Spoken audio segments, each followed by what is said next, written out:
Hey, what's up, everybody? Back for the game here today. Unfortunately, well, let me see. We're going to be looking at the Emil 2 on the way up to the Carnivan, the Tier 10 Swedish heavy tank with the autoloader. Unfortunately, this video is actually going to be a lot longer, and I'd actually had a video drafted up with two games that I thought were even better than this. One I did just shy of 7k damage, but I accidentally deleted the video after trying to upload it, and I thought it was uploaded, and apparently it did not upload. So that was totally deleted, and I couldn't get it back. So that's unfortunate. It's gonna be a better video. I had already done the commentary for it, but it's whatever. So we're with this game. It's the best game I had afterwards. After those couple games that I was gonna show. This tank, I think it's actually where you start enjoying the line a little more again. The tier 8's alright, but the gun handling is atrocious. I mean, it's really, really bad. It's gonna be honest. And the turret armor is good for tier 8, and even to a degree tier 9, but it's not gonna hold up very well against anything above that, and even some tier 9s are gonna plow right through it. Maybe some tier 8s, but the tier 9's turret armor is, well, it's very comparable to the tier 10, basically. What you're looking at here is basically a tier 9 version of the Kronvan. Just ignore the potato shooting, me trying to get right through the upper plate of this tank. I'm not sure that pinned me there, but the turret is actually really reliable in this tank. You're not going to get penned almost ever, I found, when I was playing this thing. And it's fairly maneuverable, or actually not maneuverable. It's fairly quick in a straight line on flat ground. Going uphill is where you're going to notice the speed drop, basically. That's where you're going to notice that. Another thing I noticed with this gun, or just this tank, is, yeah, it's got 1600 clip potential, because it's 120 mil. So it says 400 alpha per shot. But the issue with this tank is just how long the reload is for that. It's around 35 seconds once you get it full kitted out, like I have here.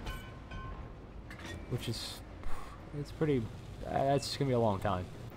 So a lot of times I found that this tank takes a while for damage to rack up in, basically. You gotta have the game to just basically last a while. And that's like that 7,000 damage game I had. It took a good 10 minutes to rack up that damage, basically. Yeah, so make your shots count is what I guess I'm going to try to say. Because you don't have, like, your DPM is not that much. You're not in a 57 heavy or something like that, which you shouldn't be. Yeah. You're going to just make sure the shots that you fire count. Also, the gun handling isn't the best. It's kind of a continuing trend. It's not as bad. It's not like unusable or anything like that. But I did find myself struggling to hit tanks.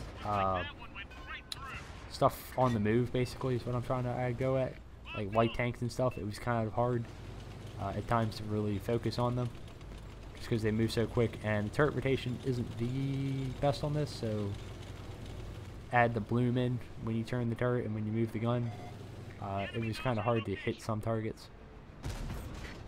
Just something I noticed while using this tank, basically, that I just kind of would show out there and just warn you a little bit about. But you can see it's a pretty good haul down tank.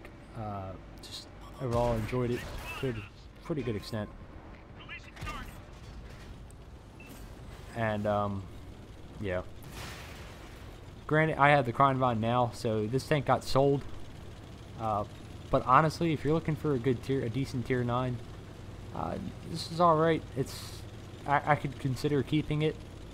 I'm not grinding another Swedish crew. It's just me. I'm not a huge fan on doing crew training. So I probably won't buy it back. I doubt it. But who knows? Especially since I've really been enjoying the Tier 10 version of this, and I can't wait to show you the replay I've got for that one. It's really, really, really good, and you can notice the difference in the reload time. And unfortunately here, I was trying to go for the track, but so we missed out on a good amount of assisted damage right there, which is unfortunate, but it's whatever. But you see this thing's kind of slow when you get in this swampy ground. That's most tanks are going to be, but yeah, you live and learn. But overall, like I said, I enjoyed this thing. It wasn't painful. It wasn't like a Leo at the Tier 7 in this line. And just overall, this grind for these tanks, it wasn't that bad. I gotta remember though, I didn't really play them stock, any of them. Just because I had free XP saved up, and I just automatically would fully upgrade all these tanks. So, just take that into consideration when I say the grind wasn't that bad. Just because, to me, it wasn't that bad.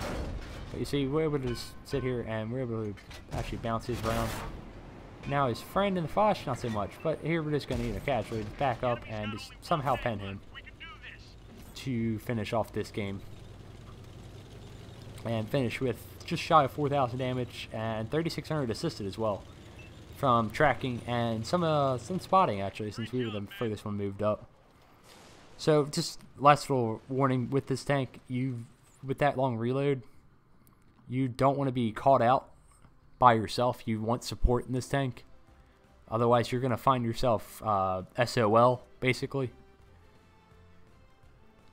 really quickly. So try not to find yourself in a position where you're by yourself, just because you'll be in a world of hurt pretty quick. Try to stick by teammates, and try to really use that turret. Try to be hauled down. I know some maps that's easier said than done, but even if that means using a dead tank, for instance, or a mound of rubble or something like that, try to make it so all they can really shoot is your turret. When you're playing this tank, and just try to aim your shots, make sure they go in, because like I said, the DPM on it, how many shots you have, it's limited. But overall, good tank. I enjoyed it, and I will actually I had over 4,000. I will catch you next time. Peace out.